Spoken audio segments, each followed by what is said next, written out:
Hello, welcome back to another Wisco Fanatics Wednesday. I am here. I will be solo, at least just for the beginning of the show.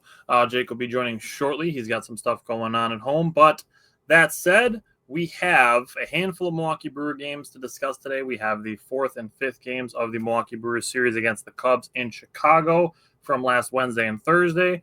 Then we have their three-game series from the Giants over the weekend and the first two games of the Diamondbacks series at home to cover for the Brewers, and then switching to Badgers today. We have the second part of our, quote, primer. Today we will be going through the Badgers' schedule. We will be looking at their opponents and giving our head and heart record predictions as we do, and then also giving our bold predictions. If you are a Green Bay Packers fan, last night we did our Packers bold predictions, also to go with our Packers stat projections and our roster review, so check that out from last night. Other than that, we're going to hit the intro, and I'm going to get going on these first two Cubs games. Welcome to another episode of the Wisco Fanatics Show, where we cover the Packers, Bucks, Brewers, and Badgers basketball and football teams from an optimistic and realistic perspective. Wisco Fanatics is brought to you by Cardboard Legacy, Wisconsin's most complete sports card shop. Buy, sell, grade, and consign all at their location in Oshkosh. Alrighty, so looking at it, the Milwaukee Brewers in their five-game series against the Cubs, they only won 2 out of the 5. Jake and I kind of discussed this last week after the Brewers lost the second 2 games. So they won the opener, won the closer of that 5-game series. Jake and I kind of felt similarly that like 2 out of 5 games was acceptable in that series. 3 out of 5 games would have been fantastic, would have been the ideal scenario. Obviously, winning 5 out of 5 games is perfect, but that's not what we were expecting. Again, we stay optimistic and realistic. That's what we do.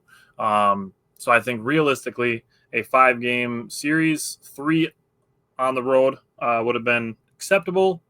They got 2. Looking at last Wednesday's loss, I did not get to watch this one live. I was preparing for camping, which Jake knew, and that's also going to come into play when we get to the Giants games. But Brewers-Cubs, Game 4 from last Wednesday. My 3 biggest things, 2 of them on the pitching staff, 1 of them on the hitting.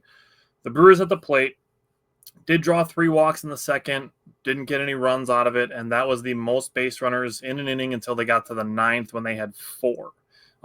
We've seen, and they talk about on the broadcast all the time about the 4-run innings that the Brewers have. Every time they do it, they bring up the stat. The Brewers have the most 4-run innings in the league. They have the most 4-run innings. They have the most 5-run innings.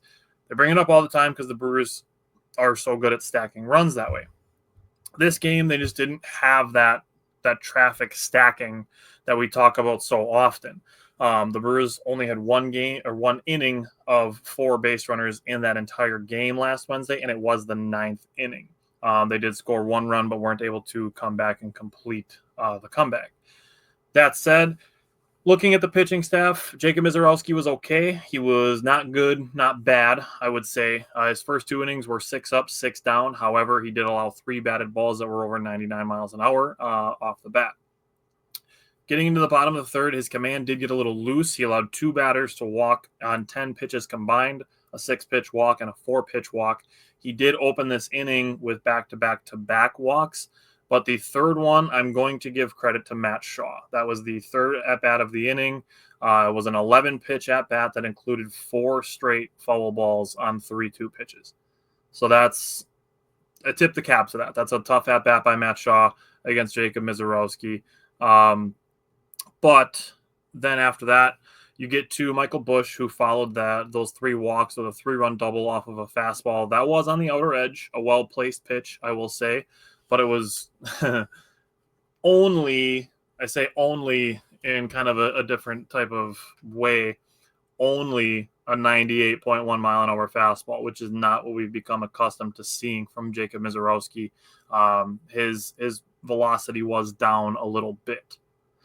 Looking at after this, Jared Koenig in the bottom of the 8th, he gave up a leadoff home run again to Shaw, and it was a pretty good pitch, I thought.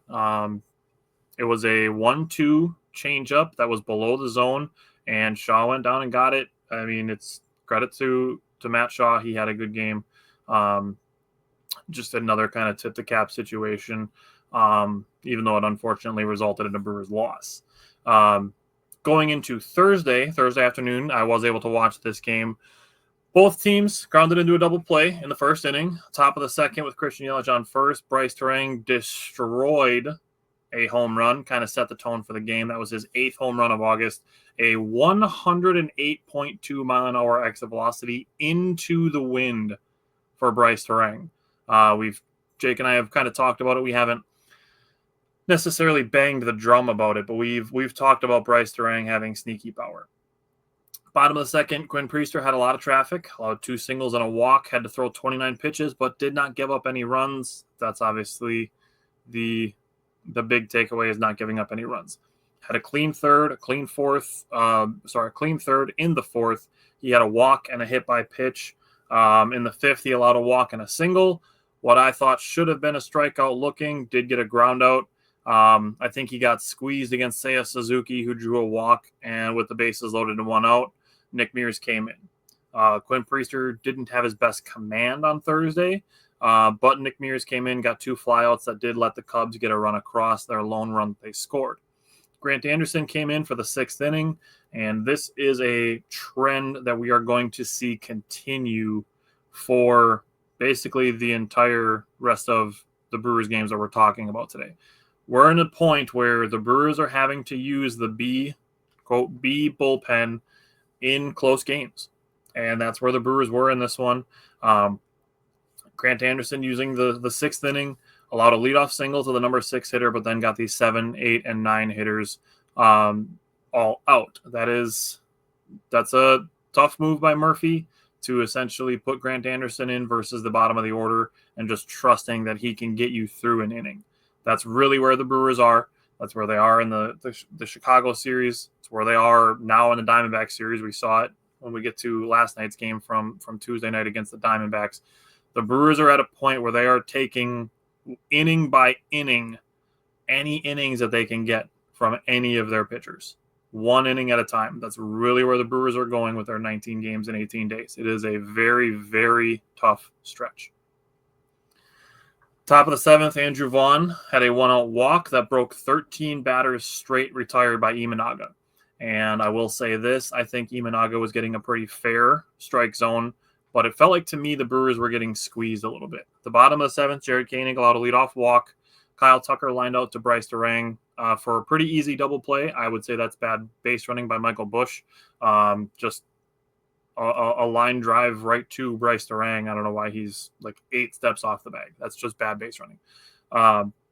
Top of the 8th with 1 out, Andre Monasterio had a bloop single. Sal Frelick put a double into the right field corner. And Daddy Collins, as we're going to call him now, now that Isaac Collins is a dad, hit a single into right field, made the game 4-1, and that capped the scoring for the Brewers. Bottom of the 8th, another leadoff walk for the Cubs. Another walk brought the tying run to the plate with nobody out. Got a strikeout for the first out, got a strong fly out and a ground out, and Andrew Vaughn picked this ground ball and dove to first base, just seriously leaving it all out there. I respect Andrew Vaughn. I'm going to talk about him at the plate in a little bit in some of these other games, but I respect what Andrew Vaughn is doing out in the field as well. I'm going to be completely honest and transparent. When Rhys Hoskins is back and healthy, which is supposed to be soon, I don't know that there's a place on this team for Jake Bauers. I'm going to kind of preface that with something we'll talk about in one of the Giants games. But bottom of the 9th, Trevor McGill allowed a single, another leadoff runner, the 3rd straight from the 7th, 8th, and 9th, another leadoff runner, then got a 3-pitch strikeout, got Kyle Tucker to fly out, and then facing Seiya Suzuki again for the final out, got a soft grounder that Caleb Durbin cut off and then threw out on the run. Another really tough play, honestly. That's one of those things that you only really kind of notice it if it doesn't go well. But a really tough play to essentially throw off of your right foot while throwing with your right hand. It's like trying to take a same hand, same foot layup. It feels awkward, and it's one of those things that's tough to do. So I credit Caleb Durbin for making that play. This was the Milwaukee Brewers' 80th win of the season. Now, this is where I would be relying on Jake if he jumps in soon. Friday, Saturday, Sunday morning, I was up north with the family camping, so I really didn't get to watch the first and second games of the Giants series. All I really know is that William Contreras had his first career walk-off home run against the Giants on Friday night, and Saturday was pretty much just toss it out the window kind of game. That's one of those 7-1 games where you just say, all right, we'll get them tomorrow. Let's just get through this game healthy and, with as many of our guys getting rest as possible. Then you get to Sunday. Sunday was a tough game. Matos apparently just came in and decided he was going to go full Shohei Ohtani for this series. 2-run home run opened the scoring in the second inning. He really did have a great series. Chad Patrick did strike out for the first 5 batters for the first 5 outs that he recorded. The 2 runs in the second were the only runs that he gave up over 5 1/3 innings pitched, with the 4 hits, 2 walks, and 7 strikeouts. Really solid outing. Helps push back the entire staff by a day, so that did help 5 1/3 innings.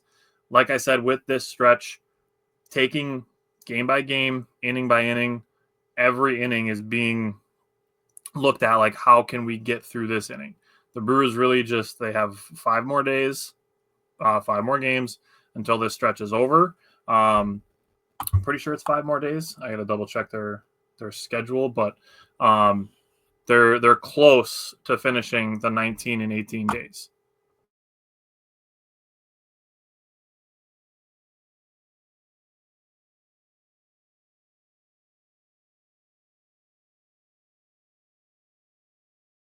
Just want to pull it up and make sure that I'm getting the right off day. I don't know if they're off next Tuesday or if it's next Thursday.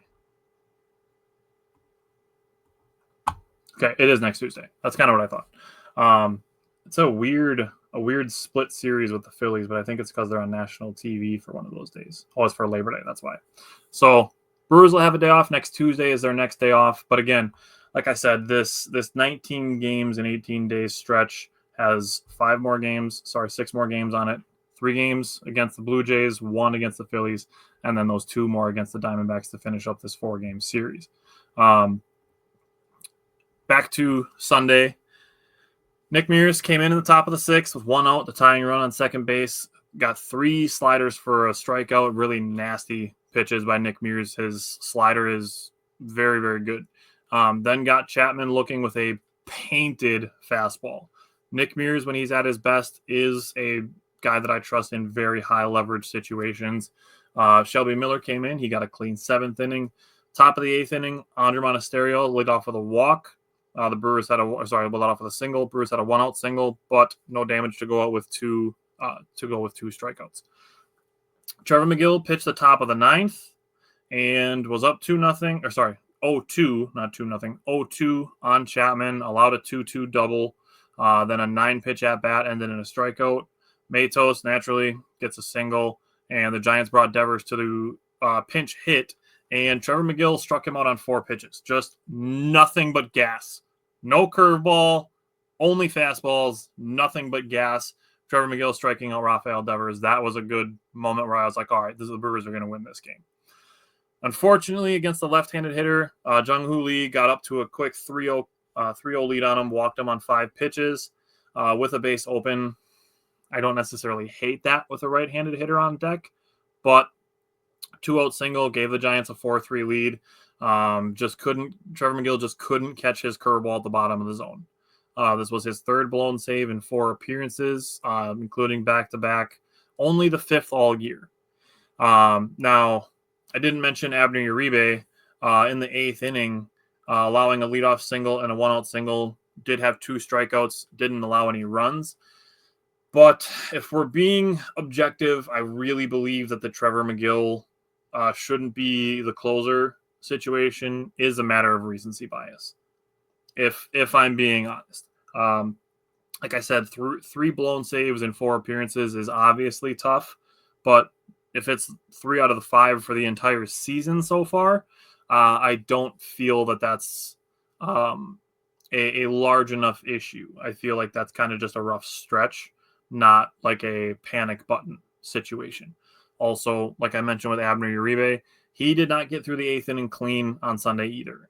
He allowed the 2 base runners, did have the 2 strikeouts, which was obviously very important for that inning. But Abner is not without his days where he does not have his best command either. Bottom of the fifth inning, Brewers did have a leadoff home run by Caleb Durbin that put the Brewers in front. Isaac Collins getting Rookie of the Year attention, but so should Caleb Durbin.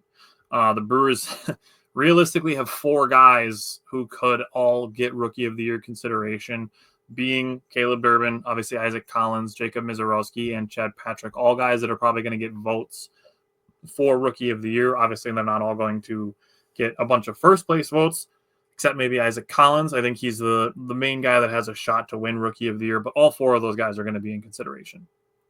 We get to the bottom of the ninth, and the Brewers down 1, 4-3. They pinch hit Isaac Collins and Jake Bauers in the 8 and 9 spots. Isaac Collins had a tap out. This is where I feel, and Jake Bauers came in and struck out, and I really feel that when Rhys Hoskins is healthy, that Jake Bauers is going to be DFA'd. It's unfortunate. Like, he's hit some really good home runs for the Brewers. He does offer a little bit of positional versatility, but the ability to play some outfield spots. But I think with the emergence of Isaac Collins, with Blake Perkins being healthy, Jackson Chourio being back sometime during the Toronto or Philadelphia series, that the Brewers have enough outfield coverage that they don't need to keep a roster spot for Jake Bauers once Rhys Hoskins is healthy. So I do feel that he's going to be the one, kind of the odd man out. After those 2 outs, Sal Frelick did have a 2-out single, kind of gave the Brewers some life, but then Anthony Siegler struck out looking, and it's one of those things where you got to just protect the zone. And he wasn't able to do that, and it's unfortunate that the Brewers did lose on the Euchre celebration day. I'll say I'm not absolutely not using it as an excuse, but I will say that it's possible that it was a bit of a distraction. And again, I'm not saying that there's anything bad about it. I'm not saying, again, that that's an excuse to lose a game that you were winning going into the 9th inning.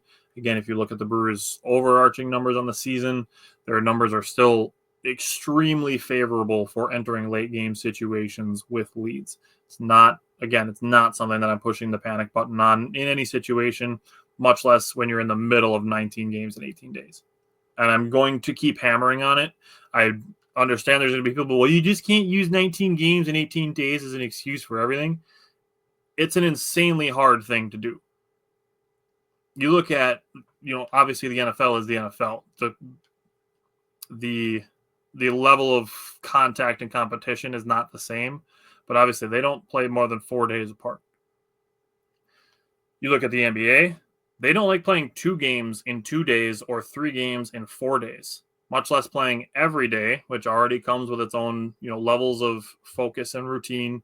But to play 19 games in 18 days, and one of the doubleheaders that you were scheduled to play gets pushed back a day, all of that flux, in addition to dealing with injuries, new injuries popping up during this stretch, like DL Hall, Trevor McGill went on the 15-day injured list today.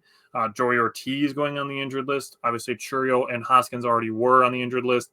But, I mean, this is a very, very tough stretch for the Brewers. Honestly, if we get to the end of these 19 games and the Brewers go 10-9, even 9-10 in those 19 games, I think you're going to be okay with it. Obviously, you want them to win, 12, 13 games out of those 19 just because of how hot they were in July and August coming into this stretch.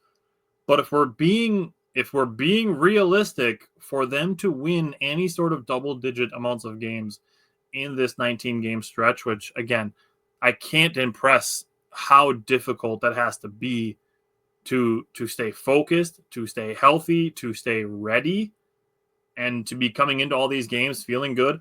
I guarantee you there is not a player in the Brewers clubhouse that feels that they are at 100% all 18 of these days. I guarantee it. So Pat Murphy's trying to sneak in rest for guys when he can, whether it be position players, pitchers, relievers. It's a job that is tough. It's hard. And if the Brewers can come out of it with a situation where they are potentially a 1 seed, winning the NL Central, I do believe that Pat Murphy's going to win back-to-back Manager of the Year awards. I was just talking about Rookie of the Year. So on the Bob Uecker celebration, the range of ages for people who were impacted by Bob Uecker and loved Bob Uecker, it does not cease to amaze me. I mean, people younger than me, I'm 32, people younger than me know who Bob Uecker is. People well younger than me know who Bob Uecker is, all the way up to like my grandpa knows who Bob Uecker is. His dad probably knew who Bob Uecker was, maybe more as a player than a broadcaster, but they were talking about it during the broadcast on Sunday. The range of people, even just that Bob Uecker himself was, had camaraderie with. Like last year, Jackson Churio being 19, 20 years old. This, the relationship that he had with Christian Yelich was obviously very strong. You look at, they talked about it, he would have been, when he was young, interacting with players who were playing in the 1920s and 30s. And then for him to be around to talk to a guy like Jackson Churio, the degrees of separation that anybody who knew Bob Uecker could have been from any number of all-time professional great baseball players. Bob Uecker could have bridged that gap for a lot of people. With the celebration, the Brewers, quote, retired his number, but instead of a number, they put up a microphone for him. I felt that was a perfect way to kind of commemorate for the long term for Bob Uecker as far as his broadcasting career goes. And then the last thing that I noticed, they renamed the media area for American Family Field. They named it the Bob Uecker Broadcast Center. Just some really cool things to see that the Brewers did in celebration of Bob Uecker, who is a one-of-one type person. They had tons of tributes coming on Sunday. Robin Yount and George Brett in the booth together. They had his co-star from the Major League movies. Really, really no shortage of people who knew and were impacted by Bob Uecker. Kim said her 12-year-old daughter knows who Bob Uecker is. I mean, basically, if you have ever been in the state of Wisconsin for a baseball season, you know who Bob Uecker is. So I'm gonna let Jake jump in, and I'm gonna let Jake give his thoughts on the Uecker celebration and anything that he wants to say about the Giants series as a whole. So I'm gonna welcome Jake in. And Jake, I just finished talking about the Giants series. I'm just kind of going through where we're at with the Bob Uecker celebration. So if you want to start with your thoughts on Bob Uecker, and then you can give your thoughts on the Giants series as a whole. I'm going to start with this. Say thank you for covering for me, my man. Obviously, I got a lot of shit going on with the kiddo, and good thing I had a little 20-minute ride home because I let out some more tears after I wasn't in front of everybody. So got that all taken care of. My thoughts on Bob Uecker. That is a very heavy conversation to jump into. I'll just start by saying that Bob Uecker was more than just a baseball announcer to me.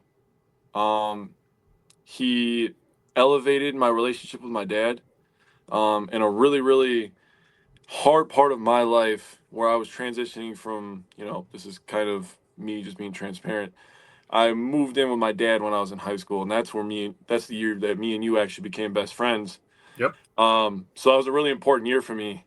And just seeing how important Bob Uecker was to my dad, every weekend, turn on the radio, and Bob Uecker's there. Every Saturday, every Sunday, cooking out. My Uecker's there, my dad's on the grill. That's what it meant to me. It meant family. And for that, I took that and I tried to pass it on to my son. And, Aiden's not really into baseball, so it is what it is. But I tried to tell him the importance of, how important Bob Uecker was to everybody. And I wrote down some quotes from Bob Uecker, if you want me to read these off for you real quick. These are just some of them. Obviously, he had an endless supply of quotes. Some of the best quotes I wrote down from Uecker. He said, "I knew my baseball career was over in 1965 when my card came out with no picture." He said, "I set records that will never be equaled. In fact, I hope 90% of them never get printed." He said, "I was acting when I was playing baseball." So I was like, that's a short one, but that's good. He said, career highlights. I have 2. I got a walk off of Sandy Koufax, and I got out of a rundown versus the Mets. What? And then one that I believe kind of sets the stage for how good he was and underappreciated he was on the radio and as a broadcaster. Not only was he a great human and he really, really funny, down to earth guy, he understood what he had to do.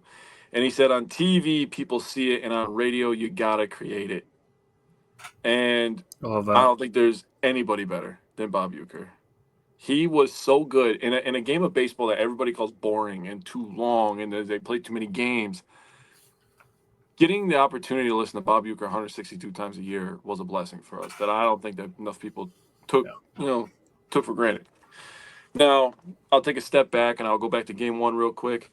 Now, obviously, I wasn't here, so I don't know what you said, but Not much. Like I said, I was up north. I was hoping I'd get reception enough to be able to watch, and that was not the case. So yeah, I really had nothing for game 1 and game 2. Basically, the only thing I said about game 1 was that it was William Contreras' first ever career walk-off home run.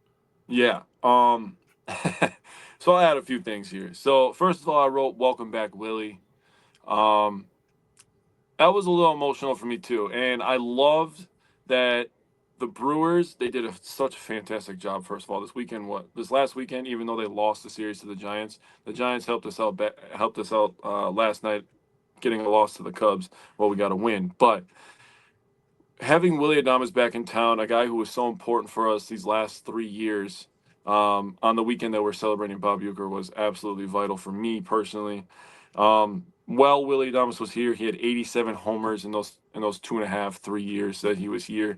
That's by far first on the Brewers, and of course he has to hit 2 home runs on his return, right? Yep. And I loved Pat Murphy's quote talking about how much he loves Willie, and it's a very long quote. And at the end of it, he said, "Well, you starting to piss me off when he hit that second home run." And I was like, "That's such a Pat Murphy quote, dude." So the other thing I wrote this game 100% emphasizes the 2025 Milwaukee Brewers. If you have not watched a single game, which I don't know why you would do that to yourself because they've been tremendous all year long, but if this was your first game watching the Brewers this year, this is the Brewers.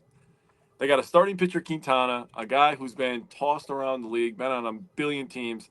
He gives you 5 1/3, real good baseball, 2 hits, 2 earned runs, 2 walks, and 2 Ks. I'll take that every goddamn 5 days. Yep. Then you got Shelby Miller coming in, and Shelby Miller has been goddamn perfection damn near since coming onto the Brewers, by the way. What more people need to be giving him love. We can He's lead been that charge. tremendous. He's been tremendous. He comes in and finishes the 6th inning for Quintana. Gives up a walk, but he gets the 2 Ks. Aaron Ashby pitched 2 innings of 1 earned run ball. So some of this game was a little because of some wild pitches and stuff, but that's why I say that this game right here emphasizes the Brewers, because not only did they have some unlucky breaks, they picked each other up, but on top of that, they had some amazing defensive plays. Monasterio had an amazing leaping, looking like the Jordan logo grab in the 3rd inning. Andrew Vaughn with a great defensive play. The thing about Andrew Vaughn is he's still getting hits. He's not getting the home runs, but he's still hitting the ball hard. If you look at all his exit velocities over the last week, people are like, what's going on with Vaughn? What's going on with Vaughn? He's still hitting the ball 100 miles an hour. Yep. Damn near every at bat. Yeah. But they got him playing defense, man. He's really buying into the Brewers' way. He made a great play in the 5th inning. I love that you said that, and that you said that way, because I said it during, when I was talking about some of the Cubs games. For him to be picking balls, diving to first base to get outs, I love that you said that way. Yeah, well, again, I wasn't here, and we didn't plan this, so we're sharing a brain a little bit here. Bryce Terang absolutely showing off, dude, with the platinum glove, dude. Yeah. He runs down a ball into short right field in the 6th inning. So now you got 3 amazing top-tier defensive plays. And then Lockridge made a really, really great throw the next inning in the 7th inning to throw a guy out at 3rd base while the game was tied. That was a massive play by Brandon Lockridge there to keep the game tied. And obviously, you said this was Contreras' first ever walk-off home run. 14th of the year. And I love the quote from Quintana because he was like, man, he took so long to run the bases. I was wondering when this guy was going to touch home plate. And I was like, oh, that's funny. They probably gave him a bunch of shit in the locker room for that. And this was the 9th walk-off of the year for the Brewers and the 4th via the home run. So 4 of the 9 walk-offs were via the home run. That is the most for the Milwaukee Brewers since 2018. So the power maybe have questions for some people, but in the clutch, the power is there. That's pretty much what I took from that. Yeah. Go ahead. Steve said that the Brewers can definitely use a day off. I'm glad they're doing anything they can to win games. Go Brewers, hashtag Euchre Magic. Jake, I did also hammer on this. The 18 games in 19 days it's an absolute gauntlet. I did my best to try to explain like it's the toughest stretch of the season. By far the toughest stretch. I mean, you've already played all these months, all these games before this, and now you're having to just jam pack a bunch. It's like when you're at work, right? And all of a sudden you think you're having an easy day, and then your boss slaps 2-3 things back onto your desk, and you're like, how am I supposed to get that done in 2 hours? And he says, figure it out. Anyways, here to game 2. Peralta was on the mound versus Logan Webb, and I really like Logan Webb. I wish he was a Brewer. He feels like a Brewer. But Logan Webb versus Peralta was awesome to watch. Even though we came out on the losing end of it, it wasn't Freddie's fault. Now, we talked about this yesterday, and I was planning on bringing this up and having a little discussion with you. He needs another pitch. I'm going to say exactly what I wrote down in my notes. He needs a pitch that creates soft contact because when he doesn't have that, he relies so much on the fastball to get swings and misses and ground outs. And when he's missing high or inside, and that's what drives up his pitch count. And then he gets out of these games in 5 innings. If he had a soft contact pitch, he's going 6 1/3, maybe 7 sometimes with his strikeout stuff. It'll just make his fastball that much better. I'm not going to steal your thunder. I want you to tell the people what kind of pitch that you thought that he should have. So we talked about it. We know that Freddie has a fastball and a curveball. He's been called Fastball Freddie. He's been called Freddie Curveball. And then we talked about it ad nauseum last season about him adding the changeup and using it more. What I said to you is that is often the pitch that guys use to get that soft contact is the changeup compared to the fastball. It looks the same, but it's usually 5 to 7 to 10 miles an hour slower. Yep. But you have certain guys whose changeup is more of a strikeout pitch than a soft contact pitch. Obviously, a guy like Devin Williams would be a perfect example of that. His changeup was not a soft contact pitch. It was a strikeout pitch. Yes. We are going to see Craig Yoho come up. He's going to be very similar. His changeup is not going to be a soft contact pitch. It's going to be a strikeout pitch. Yeah, it's a put away pitch. Yeah. And I think Freddie just needs something that can get in on guys' hands every once in a while to get them off the barrel, to get them roll over to something to the first base or third base or to himself. And he can get people out in 2-3 pitches instead of having to go 6-7 all the time. Yeah. So my response to that was, imagine if the Brewers could teach Freddie Peralta a sinker. They taught Brandon Woodruff while he was out to throw a cutter. Cutter was not a sinker, a cutter. Yep. They taught Brandon Woodruff a cutter while he was coming back from his shoulder surgery, and now he has a cutter to go with the rest of his pitches that he throws. So it's just another layer of fastball. It's what makes guys like Jose Quintana so effective. A guy that Jake and I agreed was very effective in a similar way is Quinn Priester. Yep. That guy can go 7 innings in a game, only throw 75 pitches because he gets so many outs early in counts. Yeah. So if Freddie can do something like that, he has the 94, 95, sometimes 96 mile an hour fastball. You add in a 90 to 92 mile an hour cutter that has the movement, like Jake said, it's something that can break in on the guy's hands, get him to jam, ground out to, the left side of the infield that the Brewers are very strong at defensively. I think that's something that the Brewers could and should consider in the offseason with Freddie Peralta. Yeah. So after Freddie goes out, those are all great thoughts, by the way. I wanted to give you the floor to give that out because when we have good conversation, I'm always thinking in my head like, man, that's good content. I wish we could put that on camera right now, but it's 10:30 at night on a Tuesday. Right.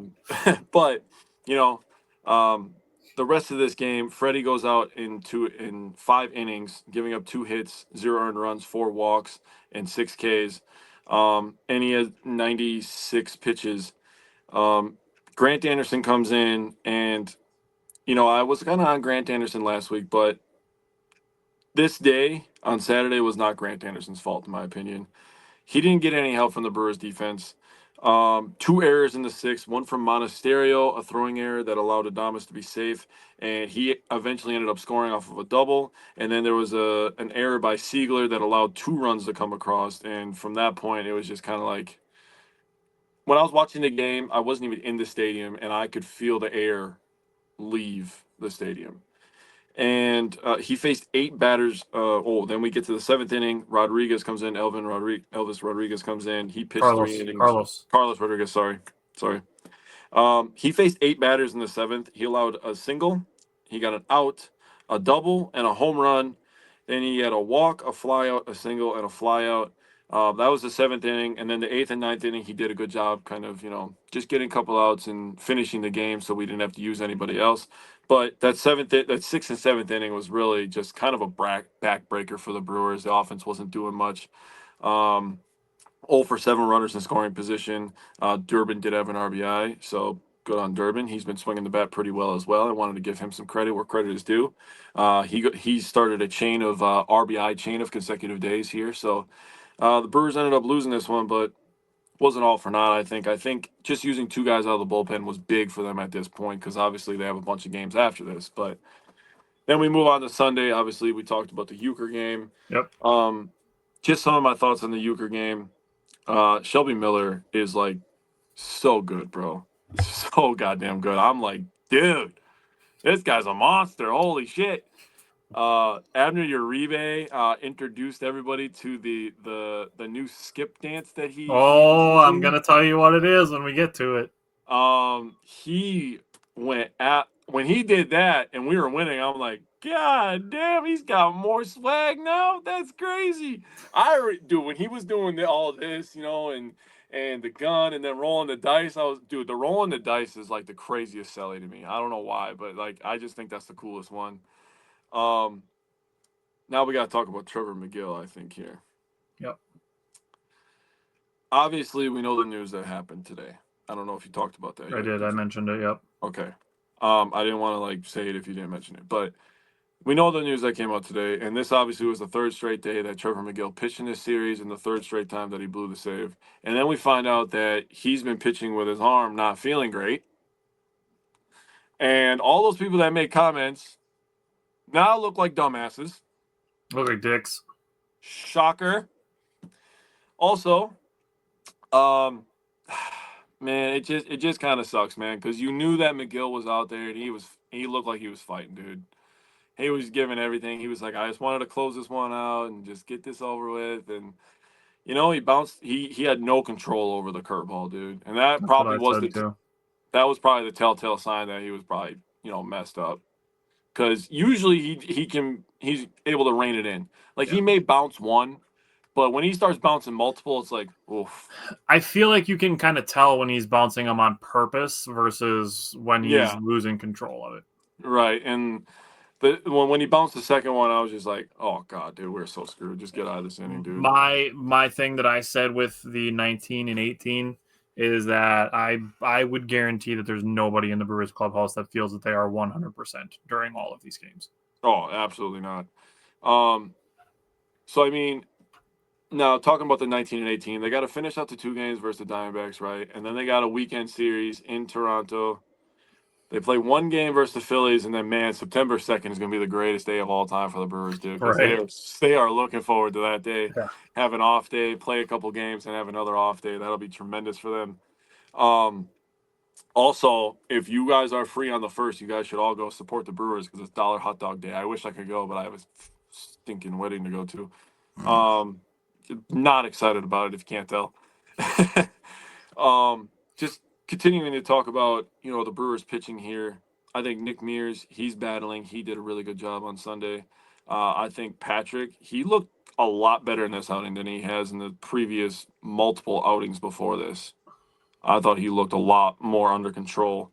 And I have to give credit to Jung Ho Lee. I believe that's how you say it. Is that how you Yep. say it? I think it might be Young Holy, but Yeah, I was looking, I was like, it might be Young Ho Lee. He's good, bro. he is great value Stephen Kwan. Yeah, like he can field and he has really good command at the plate. I was like, man, He will not strike out. You will no, not strike that guy out. no, he'll roll over it, but he Yeah. ain't striking out, dude. He's Pretty absolutely much how Sal Frelick is for the Brewers. Yeah, I feel that. Uh, Actually, yeah, I do feel that. Also, Yelly up to 88 RBIs. When I saw that, I was, during the game, I'm just like, man, he might get 100 RBIs, dude. That's fucking exciting, dude. Like, I think he's hell going yeah, Yelly deserves it.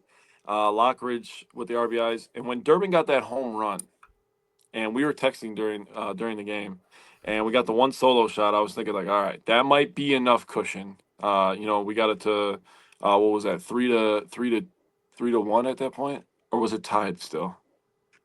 I don't remember. I think it was tied still. But the Brewers went 3 for 13 runners in scoring position. So obviously, on this day, you would have preferred a 5 for 13, but didn't happen. And Brewers are just going to be on the struggle bus here for the next couple of days, honestly. Especially Toronto, dude. Toronto is good at home. That's going to be a tough game. Yep. All right. So as we move forward into the Diamondbacks series, we get to Monday's game, and Brandon Woodruff allowed a walk and a single. The single was a miscommunication between Andrew Monasterio and Isaac Collins on a blooper. In that situation, there's no gray area here. Isaac Collins needs to make that call. It's a rookie thing, but as the outfielder, you are the one coming in on the ball. Andrew Monasterio is going out. That is the responsibility of the outfielder. Like I said, there's no gray area. You draw the line. That is the outfielder's ball. Yeah. So Woodruff had to throw 18 pitches, but there was no damage. Bottom of the first inning, the Brewers had 1, 2, 3 inning, but I did like their plate discipline. Reggie, welcome back. I like their plate discipline in the first inning. All three of the batters that got out, which was Sal, Contreras, and Yelich, I believe. All three of them were in 3-ball counts. So seeing the ball well. Bottom of the third. This is where this game gets super fun. So the Brewers went 6 up, 6 down for the first 2 innings, and then they went 6 straight hits.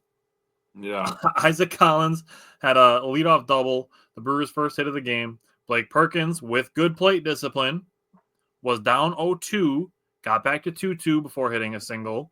Andrew Monasterio, also in a 2-2 count, had a single to get the Brewers on the board. Good hustle by Blake Perkins to get to third base on that single. Bryce Terang, down 1-2, hits a bloop single, makes the Brewers up 2-0. William Contreras got to a 2-2 count, the 4th straight 2-strike hit. 4 straight hits in the bottom of that third inning on Monday with 2 strikes. Hits a slicer that kind of rolls into the gap. The center fielder couldn't snag it. Christian Yelich had a single to left field, a first pitch single to left field, made the game 4-0. Andrew Vaughn drew a walk, and Sal Frelick had an RBI ground out. That ended the starter's day for the Diamondbacks.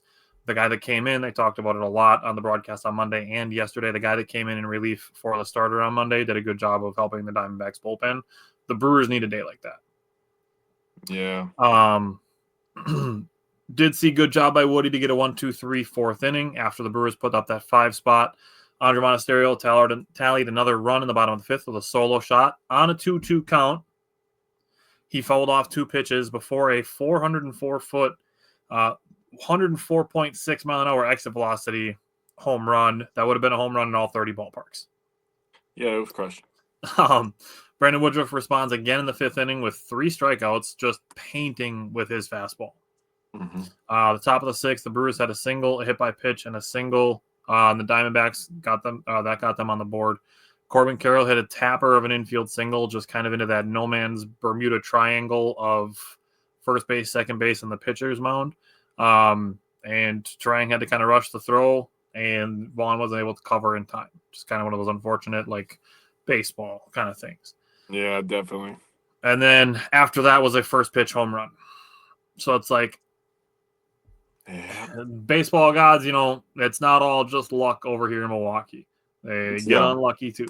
For a Tapper to end up in a single, then turn into a 3-run home run. Still nobody out. Woodruff did get 2 outs, and the Brewers were going to leave him in. But the second mound visit, you have to make a change. The second mound visit of the inning. So they had to take Brandon Woodruff out. Aaron Ashby came in and got a 3-pitch strikeout. Nick Mears pitched the top of the 8th with 1 on and 1 out, facing a switch hitter to put him on the left side. I would say, looking it up, the numbers did not suggest that was a great idea. To be fair, though, on the other side of that coin is a very small sample size with the switch hitter that they flipped around to hit on the left side of the plate. Very small sample size, and you can't argue with the results because Nick Mears got the out. Got a ground out and a line out to end the inning. Bottom of the 8th inning, Caleb Durbin hit another home run. Back-to-back days of the homer for Caleb Durbin, 378 feet, 101 mile an hour exit velocity. Also a home run in all 30 ballparks. No cheapies here for the Brewers.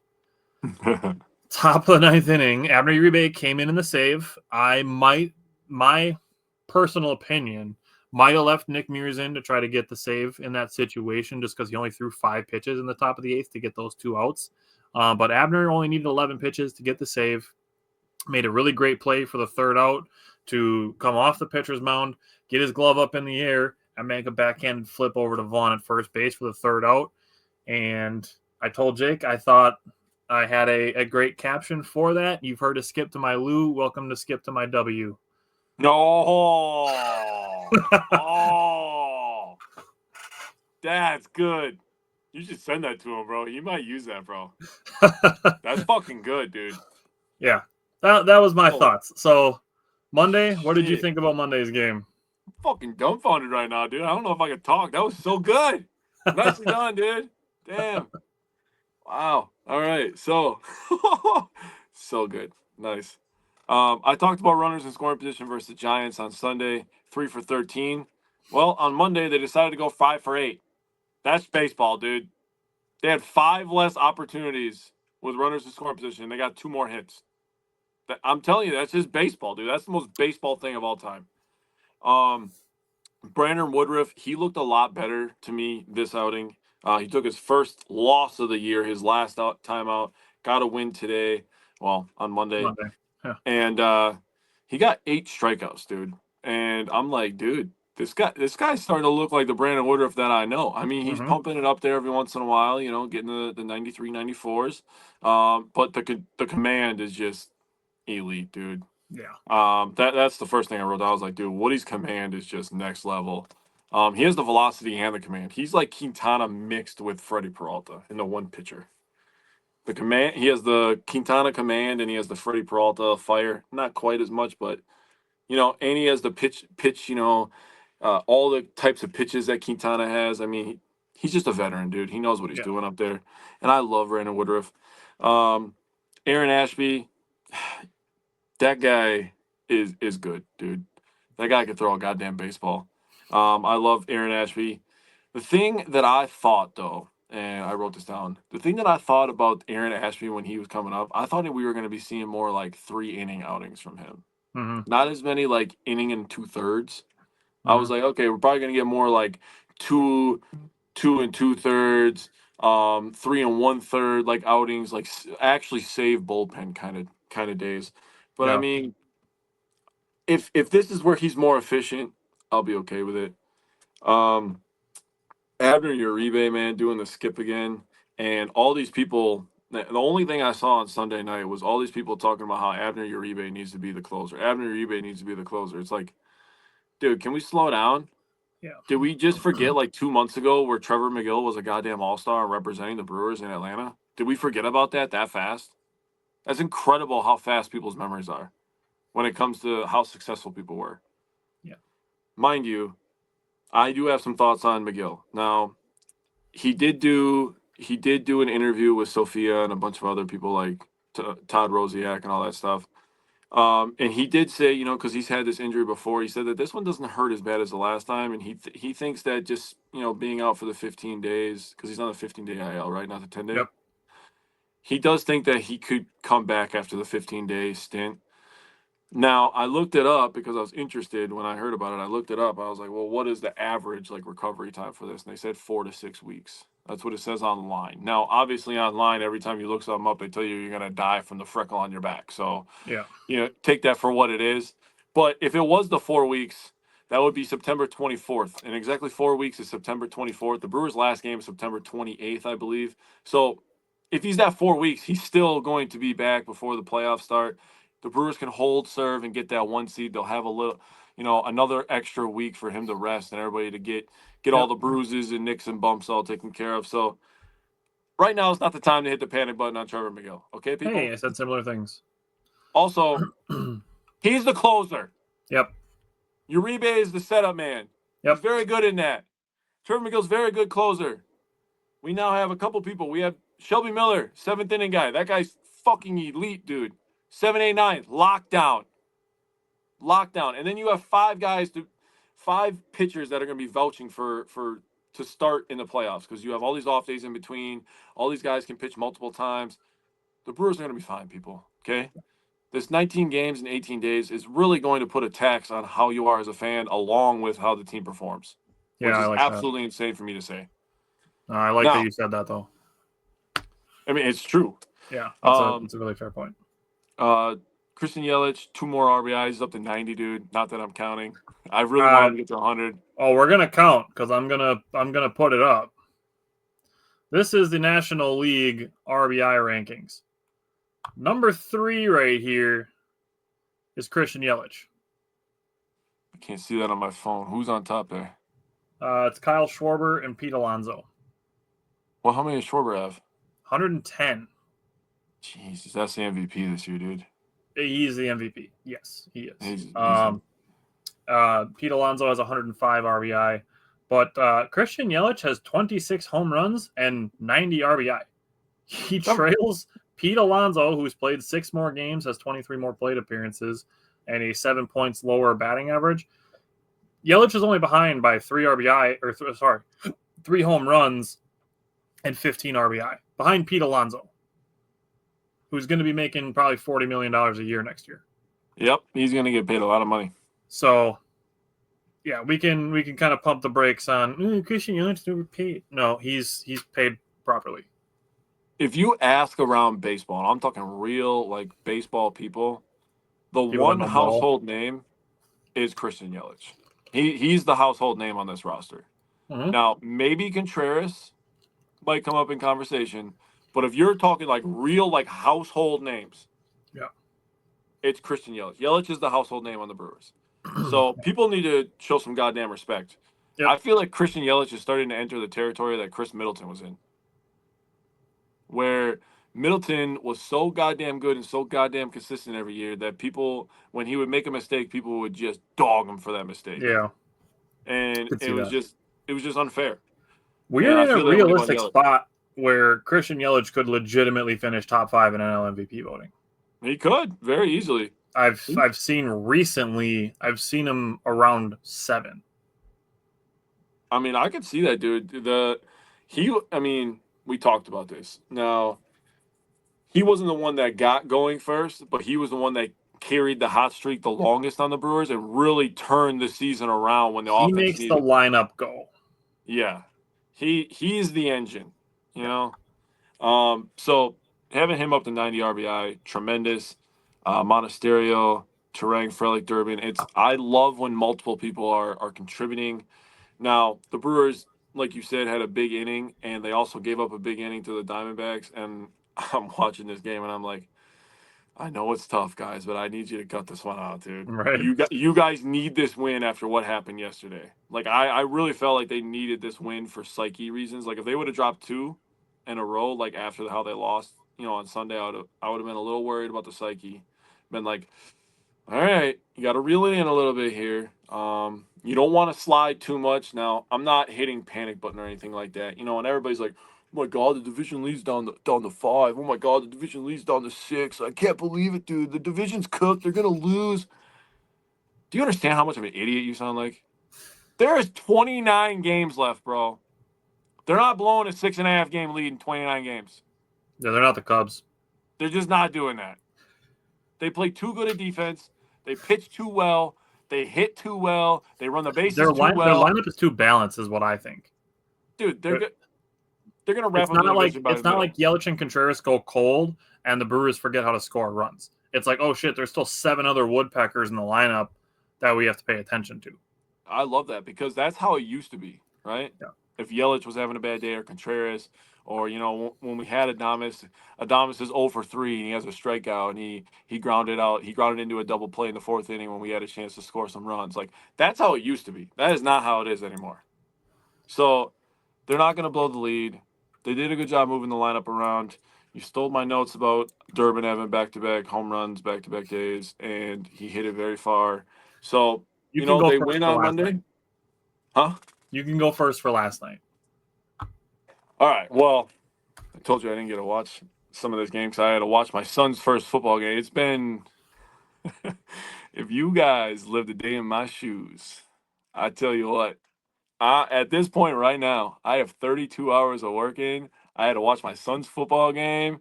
And now I just had to bring my daughter to see her school teacher for the first time. And I cried like a gigantic baby. And it was terrible. Now, last night's game, the Miz is on the mound. He has 5 innings pitched, 4 hits, 3 earned runs, 10 Ks. Really nice to see him get a big strikeout day, after he was on the IL and he struggled versus the Cubs. And then they were kind of on a pitch count with him. And he looked good to me. That was positive for me. Tobias Myers, though, there is a conversation to be had about Tobias Myers, man. Now that's another guy that he could be eating a bunch of innings. And I wrote it down, and you said it before. I was like, the Brewers need a game where the starter goes 3 innings, and then the actual starter comes in and finishes the game. They legitimately need that. And Tobias Myers would be a guy that I think would be a candidate to go the first 3 innings of a game and then having somebody else finish it. But the way that he's been looking lately, it's rough. Everybody's hitting everything he throws hard, or he's walking people. He just has zero confidence up there right now, and it makes you, the fan base, when you're watching it, have no confidence if he has no confidence. It's unfortunate too because the defense let him down a little bit too. Yep. Isaac Collins had a 2-out fly ball in the left field foul line that allowed the 6th run to score for the Diamondbacks. It's tough, obviously. It's obviously tough to be in that situation if you're Tobias Myers and trying to have to erase that from your memory to be able to then refocus. Yep. And I get that. And, Koenig struggled a little bit last night too, but all these guys' arms are just dead at this point, man. Starters only going 5 innings. The bullpen having to pick up 4.5 innings every damn game. It's going to start taking a toll on you. Miller, though, man, that guy comes in and gets you 4 big timeouts, dude. Big time, massive outs to close this game out. When the Diamondbacks were threatening, they've done this to us before where the Brewers had huge leads and the Diamondbacks come and rush all the way back and take the lead, and then the Brewers end up losing the game, and it's like, what just happened? We just lost in a 2-minute drill. Bunch of guys contributing again. Terang, Contreras up to 15 home runs, dude. Terang's going to mess around. He's going to make himself worth fucking $30 million a year, dude. That's all I got. Go ahead, buddy. So I'm just going to start at the beginning. Jacob Mizorowski off to a way better start in this game than his previous 2. 13 pitch, 1-2-3 first inning. Did take 20 pitches for the second inning, but still got 1-2-3. Already had 7 whiffs and 4 called strikes, plus 11 foul balls and 2 balls in play. That equals 24 of his first 33 pitches for strikes. The third inning, still a 1-2-3 inning. A 1-2-3 walk in between the second and third outs, with 2 more strikeouts after the walk. And his location so far looked much, much better. The first hit that he gave up came on an awkward check swing at Ketel Marte's eyes that he kind of half swung at, and the ball ticked off his bat like a bunt and ended up in that little Bermuda Triangle. That was the first hit. It was hit slow enough that he beat it out, and then with 2 outs, a ground rule double and a 3-run home run. So just kind of unlucky for Jacob Mizorowski there. His final line was 5 innings pitched, 4 hits, only 1 walk, which is good. That's an improvement. Did have those 3 earned runs and 10 strikeouts. So very, very solid outing from Jacob Misiorowski. As far as offense, bottom of the first inning with 1 out, William Contreras doubled, Christian Yelich singled, Andrew Vaughn hit a sac fly to get back on the RBI train. The sac fly that he hit, 98.9 miles an hour off the bat. That classifies as a hard hit. Yep. Bottom of the third, Bryce Durang fouled off 3 pitches and a 9-pitch at-bat before drawing a walk. The Brewers were making Brandon Pfaadt work hard. The plate discipline, again, which I brought up in Game 1, was evident.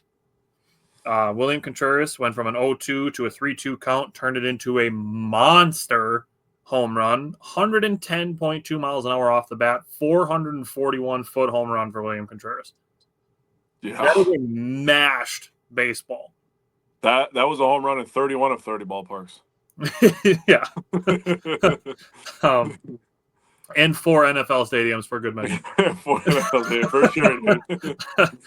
Just a monster home run, and I tweeted about it to give him the credit from going from 0-2 to 3-2 in that at-bat, getting himself into an advantageous situation, and then just pecking away. Christian Yelich single, Sal Frelick infield single, Isaac Collins had a fielder's choice, then stole second base. Anthony Siegler had a blooper. The left fielder tried for a sliding catch, couldn't get to it. Bounced off his glove. 2 more runs scored, made it a 5-0 game. Blake Perkins, another 3-2 count. He puts a single into right center. Siegler scores on that. Carroll did snare it to keep it from rolling to the wall. It would have been fun to see how long Blake Perkins could have ran if that bounced past him, but it didn't. But Brandon Pfaadt pitched 2 2/3 innings last night. It took him 80 pitches, 43 pitches in the 3rd inning to record 2 outs. Yeah. You expand that to a 3 outs, that equals a 64.5 pitch inning. Jesus Christ. Nobody wants to face that. No. Like, anybody looking at that inning and seeing that it took Brandon Pfaadt, a solid pitcher, in my opinion. He's kind of on the tail end of his career, but he's a decent pitcher. Took him 43 pitches to get 2 outs against the Brewers. Any opponent watching this is going to be like, fuck that. Yeah. 43 pitches to record 2 outs is absurd. So when you brought that up last night, dude, it made me think of what day was that? I think it was Saturday. Did you see what the Yankees did on Saturday, bro? The Yankees had an inning where they were at bat for 41 minutes. In a half inning, bro. They were crushing baseballs, dude. I was like, holy shit, dude. Yeah, when I was going to bed, I turned on SportsCenter because they actually show highlights like old SportsCenter. And they showed that, and I was like, dude. So when you were talking about that yesterday, telling me that, I was like, holy shit, dude. That reminds me of the Yankees the other day, dude. That was crazy. So as you kind of mentioned, Tobias Myers piggybacked with Misiorowski, had a clean 6th, allowed a 3-run 7th, which was capped by a Jared Koenig fly ball that Isaac Collins dropped on the left field foul line that allowed that 6th run. It did make the 2-run home run that Bryce Durang hit the inning before just that much more important. 403-foot, 101.7 mile an hour exit velocity hit for Bryce Durang. That's his 9th home run of August. So he is on one right now. Fucking A, he is. 9 would have been his career high for a season. Yup. Yeah, he's got that in August. Drug test him. It's the top of the 8th. Jerry Koenig allowed double, single to make it a 1-run game. Brought in a right-handed hitter. Jerry Koenig stayed in.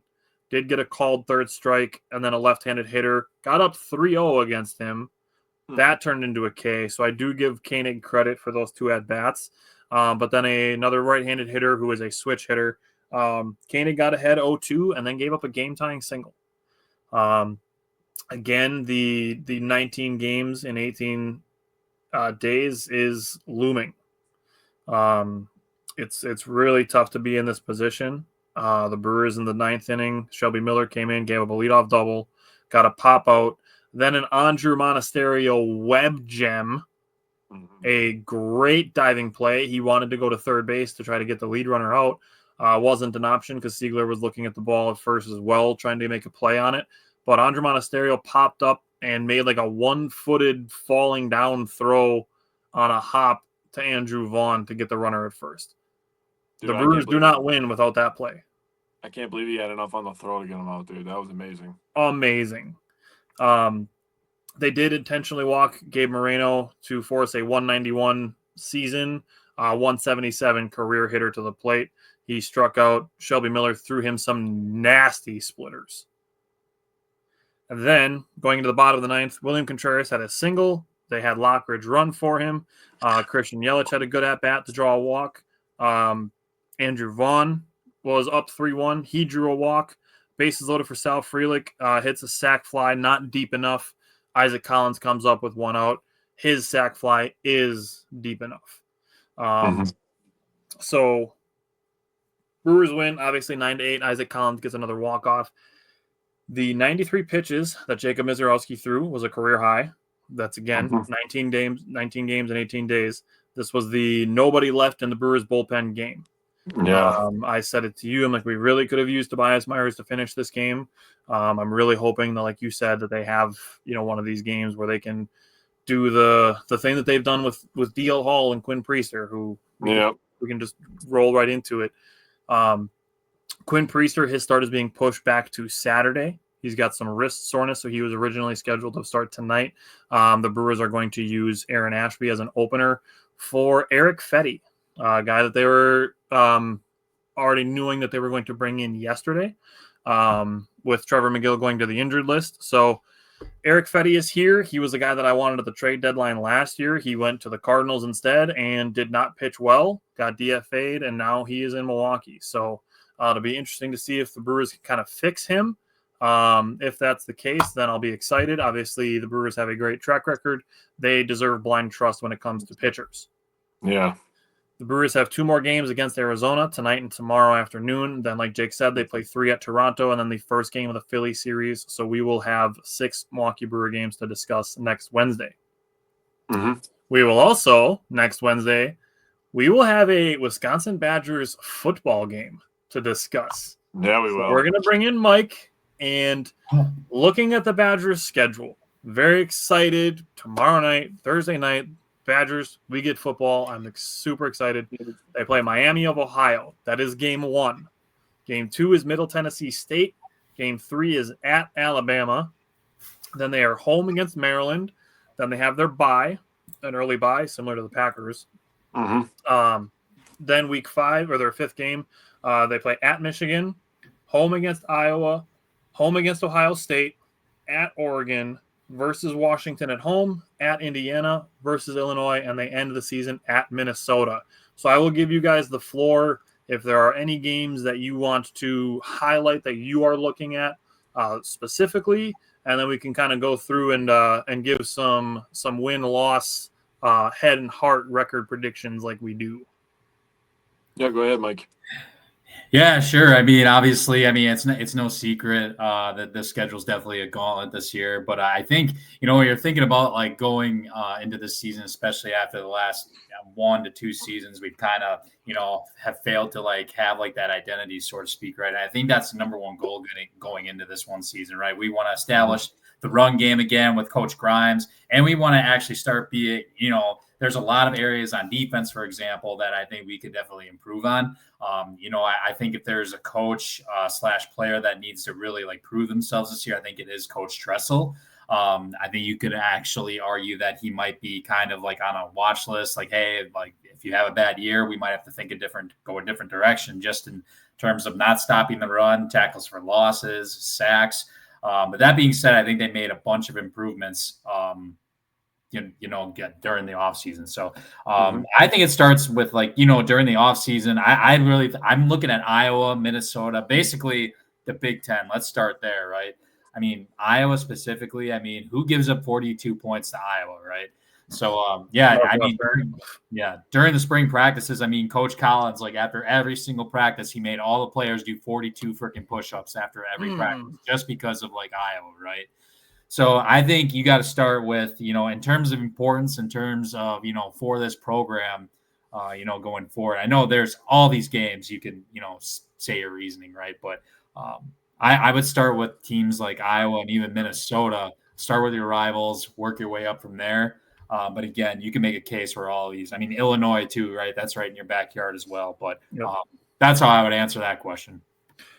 So if we go and look at this game by game, let's do the head first. So for me, looking at it, going through the Badgers schedule, From the head, I have the Badgers 6-6.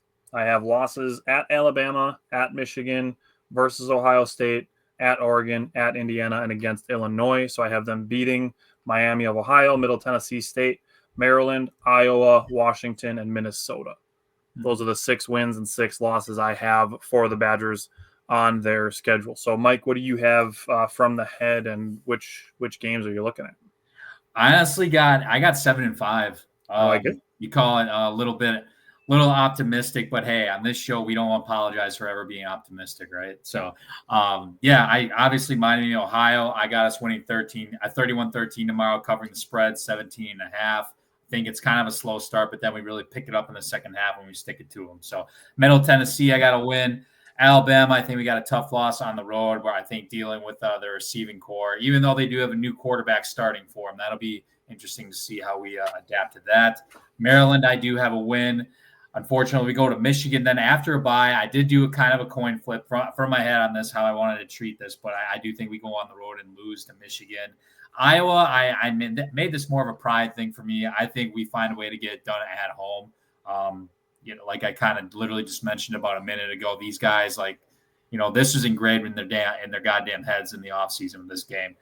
Mm-hmm. Now, Ohio State, I got to win. That's part of my my bold predictions part. I gotta schedule one of my bold predictions too. It's part of the whole bold prediction thing. But Oregon, I have a loss. Unfortunately, that's a tough place to play. That's a very tough place to play at. Washington, another coin flip, but I did give us the W because, being at home, I know they have a big time quarterback out there that they just brought in that has a lot of hype. So it's a team to watch there. Indiana, I do unfortunately think we're going to have a tough loss on the road. Another coin flip, but I do think Indiana is going to be down a little bit this year. It's just more so going on the road and whatnot. So I think they were a little overrated last season too. Yes.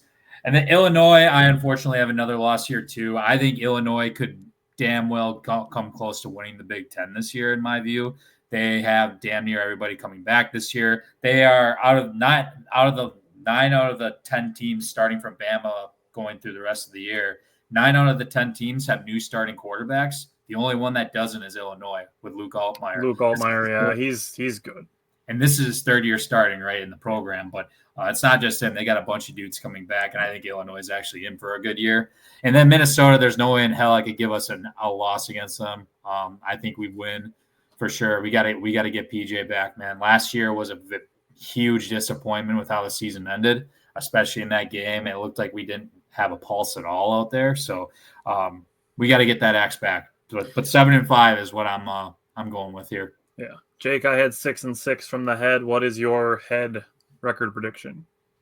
So from the head, I have 7-5. From the heart, I have 8-4. Going through real quick, 2 wins right away: Miami, Ohio, Middle Tennessee. We won't learn much about the Badgers from those games. Sadly, it just is what it is. First loss I have going to Bama, I put close L. I think this game's gonna be a lot closer than people think. The Badgers are gonna be dominant up front. They're gonna run the ball, and they're gonna make you earn points on defense. I have a win versus Maryland. I have a win at Michigan. I think Michigan's hella overrated. I will stand on that hill and die by myself if I have to. I have a win versus Iowa. So at this point, you're looking at the Badgers. They're 5-1. You're like, oh shit, here we go. They're gonna lose to Ohio State. I'm sorry. It's gonna hurt. It's gonna suck. Ohio State they're the Dodgers of college football. It is what it is. They're going to lose at Oregon because that is a very tough game to play. You're talking about, at that point in the season, that's going to be back-to-back top 5 games. 1 at home, 1 on the road. That's 2 L's right there. The Badgers might be ranked versus Ohio State, to be completely honest with you, if they start 5-1. Then I have a win versus Washington. I think that'll be a close W. Badgers will be kind of licking their wounds after taking a beating in Eugene. Then I have a loss at Indiana because I feel like that's kind of a trap game in between Washington and Illinois. I do have us beating Illinois. I think the Badgers can beat Illinois. Being at home was really the factor for me. I have a close W there.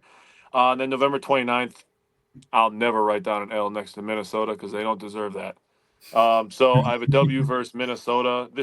I wrote down my prediction from my heart. I have 8-4 from the heart. I think they're better than people think. So from the heart, I have the Badgers 9-3. The losses that I still have them taking are Ohio State, Illinois, and Alabama. I did flip the Michigan game. They are starting a redshirt freshman at quarterback. So that's what made me flip that one as far as the heart is concerned. And looking at the Oregon game, that's another one that I flipped. I really feel that where the Badgers were with Oregon last year, and you could say the same for Penn State, they were the better team for 3/4 of that game. Mm-hmm. They were. Yep. So I think there's enough learning opportunity there for the Badgers to win that game, even though it is on the road.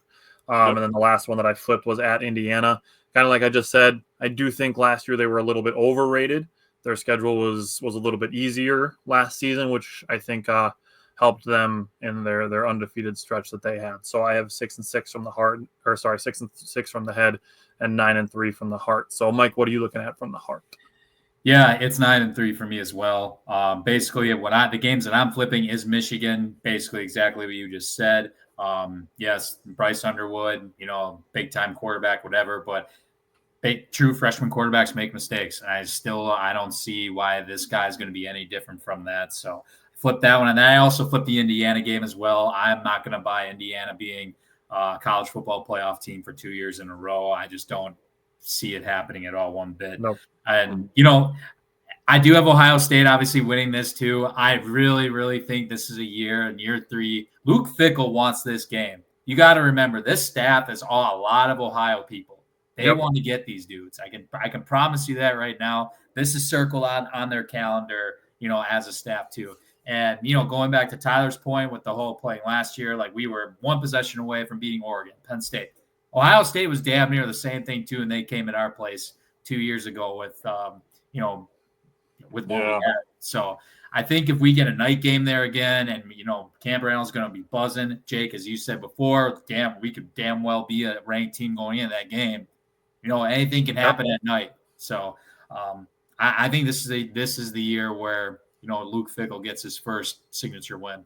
Yeah. That would be before we go to bold predictions, I had it in the back of my mind.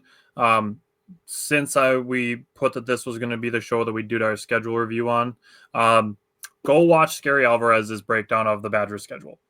He does very well. He does a very good job, I think, of how we are with being optimistic and realistic. Watch his schedule breakdown. I think he did a really good job of laying out how the Badgers could be anywhere from basically 3 wins to 9 wins on the season. So he did a really good job with that. So I wanted to give Scary a friend of the show. I wanted to give him a quick plug. So last thing before we're out of here today, bold predictions. They're always fun. Mike, you said you have a schedule related bold prediction. So do I. So rip yours, and then I'm going to say mine on top of it. Yeah, I mean, I kind of mentioned it, going through the schedule, but my number one is Wisconsin's going to win one of the 3 big games. The big three for me was Alabama, Ohio State, Oregon. I think we win one of those games. In this case, for me, both from the head and the heart, I think the Badgers clip Ohio State at Camp Randall at home. I went a step further, and I said the Badgers upset 4 ranked teams. Damn. 4 out of 6 between Bama, Michigan, Ohio State, Oregon, Indiana, and Illinois. Yep. So my first bold prediction is 4 out of 6 of those are wins. That's solid. I like it. 3 wasn't bold enough, so. My first one is Wisconsin has a top 10 rushing attack in the country. If you go by average per game, yards, and touchdowns. I like it. Okay. All right, Mike, rip your second one. So the defense as a whole is going to go from 17th in the Big Ten from last season in total sacks in 2024 to a top 1 to 2 to a top 1 to 2 top Big Ten team this year. Damn. So for perspective, right? Last season we were 17th in the conference with 17 sacks. Ohio State had 53 last season. Penn State had 44. That was 1 and 2. We're going to get one. We're going to be ranked in the top 1 to 2. I am very, very sold on the combination, like a 4-way combination of Mason Reiger. I think it's going to start with him on the pass rush. We got Daryl Peterson coming back once again. His hand's going to be in the dirt a little bit more. That's going to be interesting to watch with this defense. And then we also brought in guys like Corey Walker, who's got plenty of experience. Sebastian Cheeks, who got moved to the outside. Aaron Witt's going to be out there. Nicholas Clayton, who I talked about last week, is a true freshman, came in, gained 30 pounds when he got into spring. I know his staff is very, very high on him. He's going to be out there for third downs, I think, for a pass rush. I think they just invested way more in that space. That's going to help us propel there, right? So it starts with them, but I think you got guys like Christian Allegro are obviously going to contribute to that. Tackett. We're going to throw in that safety blitz here and there too, but I really think with this staff and as a whole, we invested a lot of time in going into this because, as we all know, we struggle. This is a place where we struggled last year. I think we take a big step this season going forward in that. You can go back to last week when we went through all the transfers. The number of players that they added was heavily in the front seven. Mm-hmm. I'll throw one out on defense. You mentioned Christian Allegro. I have one involving Christian Allegro, and that is he is the first linebacker with 100 tackles since Leo Chenal in 2021. There we go. I love like Leo Chenal. All right, so I'm doubling down on the rushing attack, and I have Dylan Jones has the most rushing yards in the Big Ten. There you go. That would be amazing, actually, if you really think about it. All right, Mike, rip your last one. This is more so of like the afterthought, like after season, but I wrote, after all said and done, the Badgers will have at least 10 players get drafted in the NFL. Now, 10. I wrote down 15 of them that I think that are going to be either seniors or, junior, potentially going to the draft, right? So I wrote down Billy Edwards Jr., Vinny Anthony, Joe Brunner, Riley Mahlman, Jake Renfro, Lance Mason, tight end, Ben Barton, JVR Suggs, Mason Reiger, Daryl Peterson, Ricardo Hallman, that's 11. That's a lot. Austin Brown is 12. Preston Zachman, Christian Allegro. Last one, it was Davis Heinzen because he's a grad transfer senior as well. Now, Davis Heinzen, the guy that we brought in at left tackle, Manitowoc native, by the way, he's got the same compare him to, remember when Ryan Ramczyk transferred in from Stevens Point? He took that 1-year rental, right? Came in, started at left tackle. What does he do the next year? He's a first-round pick for the New Orleans Saints in the draft at 32. So there you go. That's how I broke it down. 10 of those dudes are getting drafted next year. Very well thought out, Mikey. I like it. I like it. I could see like 7, but it wouldn't be a bold prediction if you said half. So there you go. That's very true. Exactly right. That's very true. All right. My last one is offensive. Billy Edwards throws for more touchdowns than Braden Locke in 2024 and Tanner Mordecai in 2023 combined, which would be 22 touchdowns. Oh, yeah, that's happening. So my last one is Billy Edwards throws for, it'll be at least 23 touchdowns, but that's more than Tanner Mordecai and Braden Locke combined in their 2 years. Tanner Mordecai, what a time to be alive. I also involved the draft and Billy Edwards Jr., so this is amazing how this is all rounding up, and I got to go last on this. And this is verbatim what I wrote down in my notebook. I said, Billy Edwards says, fuck all your record predictions, and he goes 11-1, makes us go to the playoffs, and gets drafted in the second round. There you go. I like it, Jay. I mean, I would love it. I would love it.